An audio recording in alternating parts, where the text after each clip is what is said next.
श्रोताओं, मैं मुकेश गंभीर, डायरेक्टर रेडियो बूज, आज एक बार फिर से एक ऐसे विषय पर बात करने के लिए अपने मेहमान के साथ आपसे रूबरू होने जा रहा हूं। जो विषय हमारे जीवन से अटूट रूप से जुड़ा हुआ है। साथियों, पूरा जीवन जी जाते हैं और मालूम नहीं पड़ता अंत तक कि जीवन का लक्ष्य क्या है।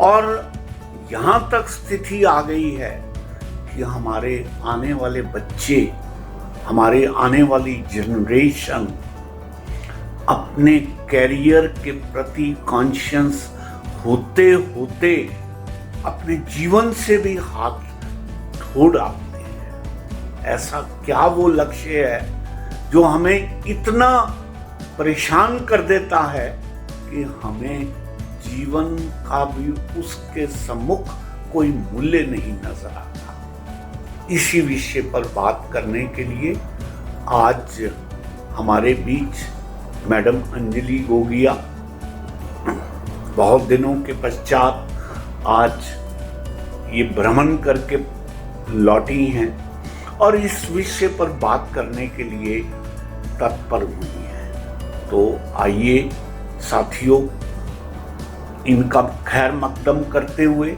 हम जिस विषय पर बात करने जा रहे हैं, इन्हीं के मुख से सुनते हैं कि वो क्या विषय है और क्या बात हम करना चाह रहे हैं। जी अंजलि जी।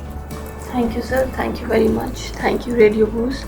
सर, ये जो आज का टॉपिक है बहुत ही थॉट प्रोवोकिंग है और हम सबको मिलके इसके ऊपर विचार विमर्श करना चाहिए और सोचना चाहिए कि हमारे आजकल की जो यंगर जनरेशन्स हैं, जो कॉलेज में हैं, जो स्कूल्स में हैं, वो अपने एकेडमिक्स को इतनी ज़्यादा अहमियत दे देते हैं कि उनको लगता है वो उनकी ज़िंदगी से भी ऊपर है और वो इतना प्रेशर ले लेते हैं कि वो सुसाइड करने पे मजबूर हो जाते हैं। तो हम एज रिस्पॉन्सिबल अडल्ट्स, हमारे को कुछ ऐसा सिस्टम बनाना चाहिए जिससे कि हम ये जो इतनी ज़्यादा वो अकेले महसूस करते हैं अपनी फाइट फॉर अ करियर में, उसको हमने थोड़ा सा टोन डाउन करना है। अगर हम एग्जांपल लें सर, तो अभी रिसेंटली अखबार में आया था कि कोटा में जो राजस्थान में है, वहाँ पर बड़े सारे ट्रेनिंग इंस्टीट्यूट्स हैं। बहुत सारे बच्चे वहाँ जाते हैं जो कि इंजीनियरिंग एंट्रेंस एग्ज़ाम के लिए पढ़ते हैं, मेडिकल एंट्रेंस के लिए पढ़ते हैं, और वो यहाँ के स्कूल छोड़ के वो वहाँ जाकर रहते हैं। वो उनकी स्कूल की भी पढ़ाई होती है और उनकी प्रेपरेशन भी होती है वहाँ पर। तो प्रेशर बहुत होता है उन बच्चों के ऊपर। और यहाँ पर भी अगर आप स्कूल और एंट्रेंस एग्ज़ाम दोनों की पढ़ाई करें अपने घर में रहते हुए, तभी वो बच्चा बेचारा बहुत बौखला जाता है। हम उसको अपने से दूर करके कोटा भेज देते हैं। अब वहाँ पे इतने किस्म के प्रेशर्स हैं। अब वो बच्चा क्या अपनी मर्जी से गया वहाँ, या अपने पेरेंट्स की वजह से गया वहाँ, या वो कुछ लोगों को प्रूव करना चाहता है, जिस मर्जी सिचुएशन में वो वहाँ गया हो, लेकिन उसका नतीजा ये है कि वहाँ पर इस एक साल में 18 बच्चों ने सुसाइड कमिट कर लिया। हद हो गई। सो इट इज़ हमारे लिए, अडल्ट्स के लिए ये बहुत ही शर्म की बात है। एज अ नेशन हमारे लिए बहुत शर्म की बात है कि ऐसा क्या है जो हम नहीं कर पा रहे और इन बच्चों को हम वो फाइट करना नहीं सिखा रहे हैं। लोज आते हैं लाइफ में, सबकी लाइफ में लोज आते हैं, लेकिन उसके बाद दिन आता है ज़रूर। उसके बाद आप ऊपर आते हैं। Life is a struggle. Yes, everybody has to struggle. हम सब ने स्ट्रगल करा अपने अपने राइट में। लेकिन जब आप अपने आप को बहुत फंसा हुआ महसूस करते हो और आपको लगता है कि कोई आपकी बात नहीं समझ रहा, then you need to reach out for help. अब आप देखिए कि हम जो एक वर्ल्ड नंबर्स हैं, ये फिगर्स हैं, हर 3 सेकंड में एक इंसान सुसाइड अटेम्प्ट करता है और हर 40 सेकंड में वो सक्सेसफुल होता है कोई एक इंसान। तो हमारे को ये देखना है कि ये चीज़ क्यों हो रही है.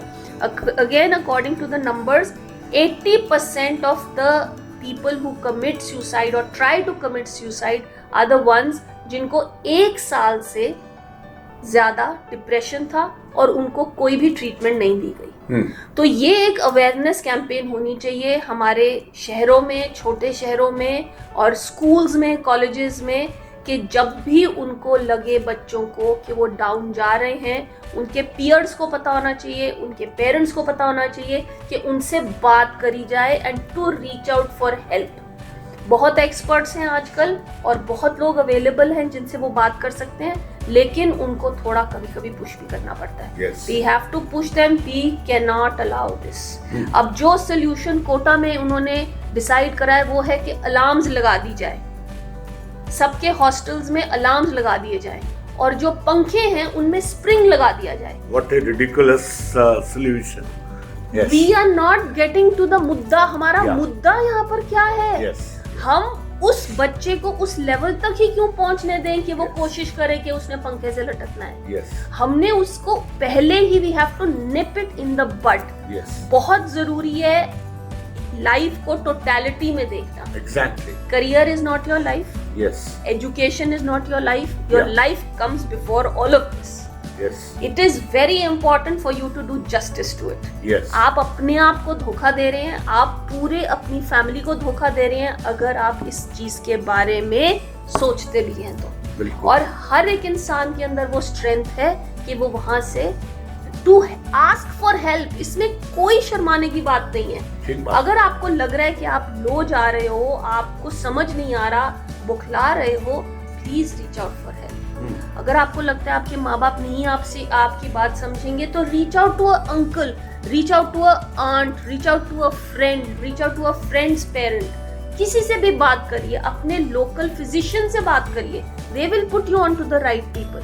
पर बहुत जरूरी है sir to start talking. Yes. बहुत ज्यादा जरूरी है. और ये अवेयरनेस कैंपेन हम सबको अपने अपने लेवल पे, अपने आसपास बच्चों को, उनके पेरेंट्स के से हमें ये बात करनी चाहिए. बिल्कुल. क्योंकि we can not let this continue.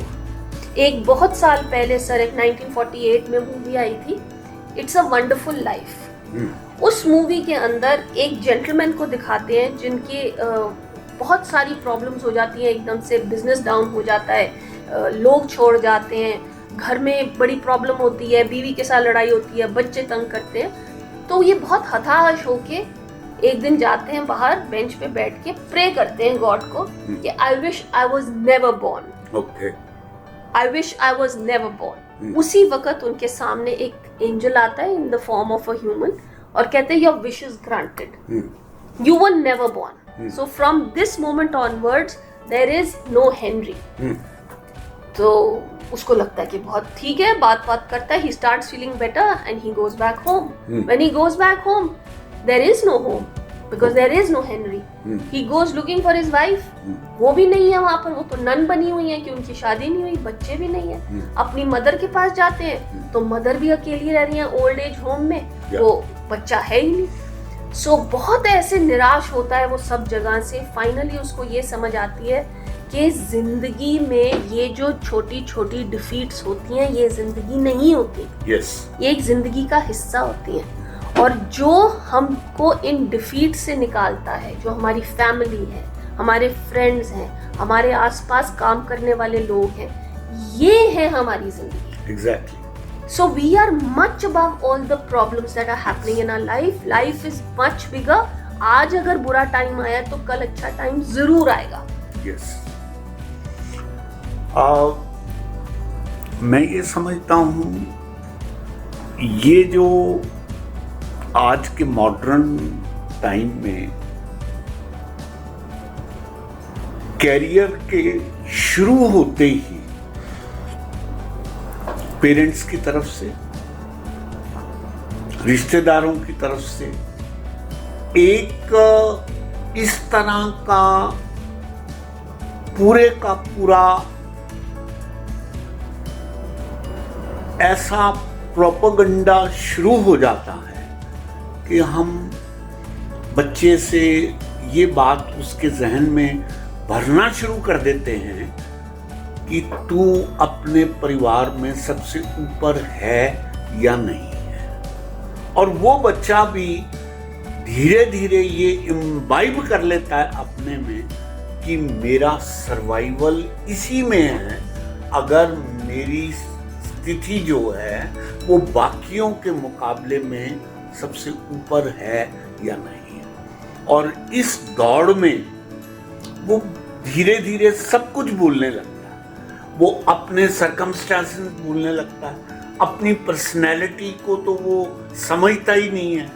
Result ये है कि कुल मिला के सिर्फ एक दौड़ उसके हाथ में लग जाती है और वो बाकी सब कुछ अपने होने को, अपने वकार को भूल के बैठ जाता है। तो मेरा अंजलि जी ये कहना है कि एक तरह की जो आध्यात्मिक सोच है, जो मेंटल अवेयरनेस है, जब तक वो पेरेंट्स की तरफ से बच्चों को नहीं दी जाएगी और सिर्फ भाग दौड़ के इंजेक्शन हर समय उनको लगाए जाएंगे, तो उसका रिजल्ट यही होगा कि भाई वो सिर्फ एक पर्टिकुलर लक्ष्य को लेकर अपने जीवन के साथ इस तरह से आइडेंटिफाई कर लेंगे कि उनको लगेगा कि अगर ये लक्ष्य प्राप्त नहीं हुआ तो जीवन का भी कोई अर्थ नहीं है। जबकि एक वॉचर के तौर पर, एक दृष्टा के तौर पर यदि वो अपने जीवन को देखना शुरू करेंगे, मैं एक बात और कहता हूँ, आप देखें अंजलि जी, अगर हम अपने आसपास के लोगों को देखें, कितने लोग हैं जिन्होंने जीवन में अगर अपने लक्ष्य को प्राप्त भी कर लिया है तो क्या उनको जीवन का सही अर्थ समझ आ गया? एब्सोल्युटली, बिल्कुल बिल्कुल सही सर। तो अब आप ये देखें, हमारे पास कितने ऐसे इंजीनियर्स, डॉक्टर्स जो डॉक्टर्स बन गए हैं, वो आके ये कहते हैं कि मैं तो डॉक्टर बनना नहीं चाहता, मेरे माँ बाप ने मुझे जबरदस्ती डॉक्टर बना दिया और आज अगर मुझे गीत रचने की छूट मिल जाए तो मैं डॉक्टरी के प्रोफेशन पे लात मार के अपने गीत रचने के काम को या संगीत को पूरा करने की जो मेरी आकांक्षा है, मैं उसको पूरा करना चाहूँगा। तो कहने का भाव ये है कि जीवन का लक्ष्य निर्धारित करना अपने आप में सब कुछ नहीं है। वो कुछ तो हो सकता है लेकिन सब कुछ नहीं हो सकता, और कम से कम जीवन तुल्य तो हो नहीं सकता। तो जो लोग किसी एक बात के लिए अपने जीवन को खो बैठते हैं, वो कितने दुर्भाग्यशाली हैं जो इस बात को समझ नहीं पाते। तो आप बिल्कुल ठीक कह रही हैं कि ये काम माँ बाप को, ऐसे लोगों को संभालना चाहिए जो आने वाली जनरेशन को सचेत करें और उनको बताएं और जगाएं कि भाई तुम अपने लक्ष्य की प्राप्ति के लिए तो लगो, लेकिन इस कीमत पे नहीं कि अगर उससे आप चूक जाओ तो आप जीवन को ही व्यर्थ समझ के उसको गवा दें। Absolutely sir, absolutely sir. Here I would like to put out a request to every organization, अगर कोई भी लोग ये सुन रहे हैं, every institution, कोई स्कूल हो, कोई कॉलेज हो, कोई ऑफिस हो, सब जगह पर एक लिसनिंग सेल होना चाहिए। एक लिसनिंग सेल होना चाहिए जो एम्पैथेटिक लिसनिंग प्रोवाइड कर सके, ताकि उस इंडिविजुअल को पता हो कि अगर मेरे साथ कुछ भी प्रॉब्लम चल रही है मेंटली, मेरे पास एक कोना है जहां पर मैं जाकर अपने आप को एक्सप्रेस कर सकता हूँ या कर सकती हूँ। और वहां पर जो इंसान बैठा है उसको पता है कि रेड फ्लैग क्या है। जब भी उस बोलने वाले ने कुछ ऐसी बातें बोली कि मेरा जीने को दिल नहीं करता, या मैं 5-6 महीने से स्ट्रगल कर रहा हूँ या कर रही हूँ, तो उसी वक्त you know that this is a red flag और इस जने को रेफर करने की ज़रूरत है फॉर थेरेपी। तो हर एक स्कूल में, हर एक कॉलेज में, हर एक इंस्टीट्यूशन में एक लिसनिंग सेल ज़रूर होना चाहिए। और हमारी गवर्नमेंट की तरफ से भी NGO जो मेंटल हेल्थ पे काम कर रही हैं, उनको अवेयरनेस कैंपेन्स करनी चाहिए हर जगह पर जहाँ पर यूथ भी है और बड़े भी हैं, ये कहने के लिए कि please watch out for these signals.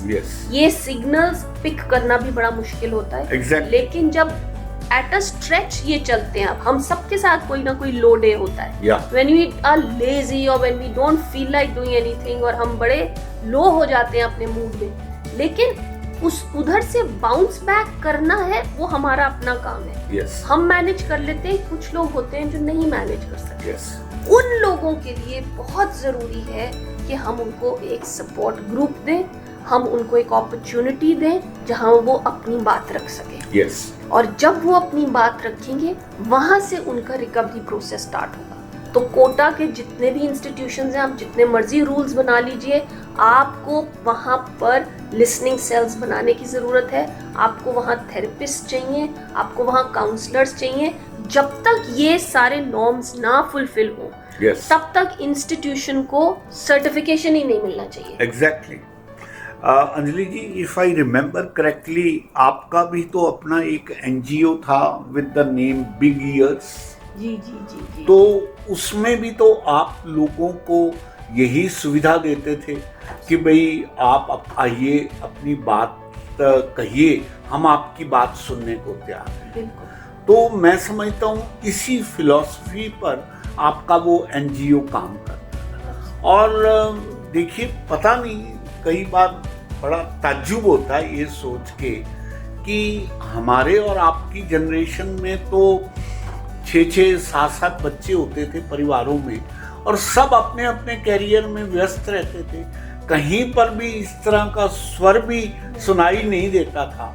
आज कंपैरेटिवली 1 और 2 बच्चे हैं, और उसके साथ माँ बाप भी लगे रहते हैं। आप इंस्टांस कोट कर रही थी कि भाई कोटा में एक फादर और बेटे ने, दोनों ने सुसाइड कमिट किया, क्योंकि सिर्फ बेटे को नहीं, फादर को भी ये लगा कि वो भी अपने कैरियर में, अपने एफर्ट्स में फेल हो गया है। तो मैं ये समझता हूँ कि सबसे बड़ी जो ज़रूरत है वो लोगों को ईयर्स प्रोवाइड करने की है। चाहे रिश्तेदार करें, चाहे मित्र करें, चाहे कोई फ्रेंड करे या कोई भी करे, इस बात की हर एक स्टेज पे आपके पास डाटा कोटा का है, आपके पास डाटा उन लोगों का है जो कैरियर के लिए कॉन्शियस है। अभी तो और कितना स्टार्टा ऑफ लाइफ है जिनकी मैरिड लाइफ सक्सेसफुल नहीं होती, they go for committing suicide and all such things are available. तो मैं ये समझता हूँ कि आज की हमारी इस वार्ता का जो दारोमदार है वो इस बात का है, नंबर 1, जो लोग भी इस तरह के किसी भाव को फील करते हैं वो अपने आप को एक्सप्रेस करना सीखें। सेकेंडली, माँ बाप के तौर पर भी हम ये सचेत करना चाहते हैं उनको कि वो जहाँ कैरियर के लिए लोगों को बढ़ावा देते हैं, वहाँ इस बात का भी मौका उनको दें कि वो अपनी बात को माँ बाप के सामने रख सकें, बता सकें, अपनी दुविधा को बयान कर सकें बिना डरे। यस।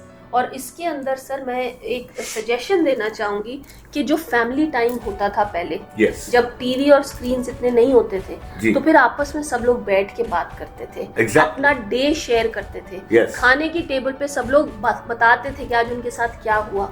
और ये रूल होना चाहिए हर घर में कि phone should not be allowed on the dining table. Everybody has to eat at least one meal together. They used to say the family that eats together stays together. तो हमको जब भी हम as a family इकट्ठे हैं, हमको down time चाहिए। या हम कोई एक बोर्ड गेम खेल लें बच्चों के साथ इन द ग्रोइंग ईयर्स, या हम कोई कॉन्वर्सेशंस कर लें, या कोई एक ऐसी कॉमन हॉबी, चाहे वो म्यूजिक की हो, चाहे वो कोई इंस्ट्रूमेंट बजाने की हो, या चाहे कोई लूडो ही खेलना हो तुम्हें। आजकल सब स्क्रीन पे लूडो खेलते हैं, एक बार आप एक्चुअली लूडो खेलिए अपने बच्चों के साथ। वो वाला जो आप रिलेशनशिप क्रिएट करेंगे वो बहुत अहम है।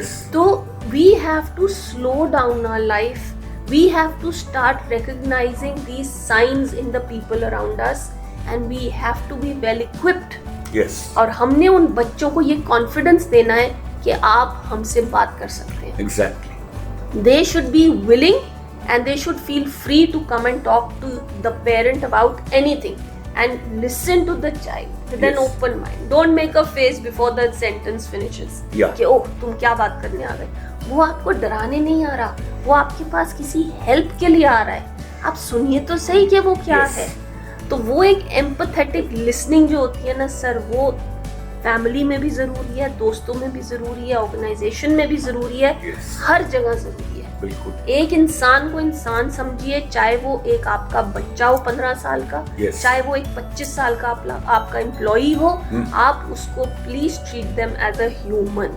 राइट। रबर बैंड को भी ज्यादा पुल करेंगे तो वो टूटेगा। So please don't stretch anybody to the limit. और बच्चे भी उनको मेंटल एक्सरसाइज और मेंटल मसल डेवलप करना है कि कोई भी सिचुएशन आए इट विल इम्प्रूव। एक ये उनमें पॉजिटिविटी डालनी है। Nothing is the end of the world. Covid आया, did the world end? Nothing is the end of the world. You will bounce back. तो आप अपना चिन अप रखिए और आप आगे बढ़ते रहिए। The world is beautiful, life will be wonderful, लेकिन बढ़ते रहिए, रुकिए मत आप, घबराइए मत आप। ब्यूटीफुल। मैं समझता हूँ अंजलि जी, आज जिस मैसेज के साथ हमने ये बात शुरू की थी, वो मैसेज सिर्फ बच्चों के लिए नहीं है, पेरेंट्स के लिए भी है।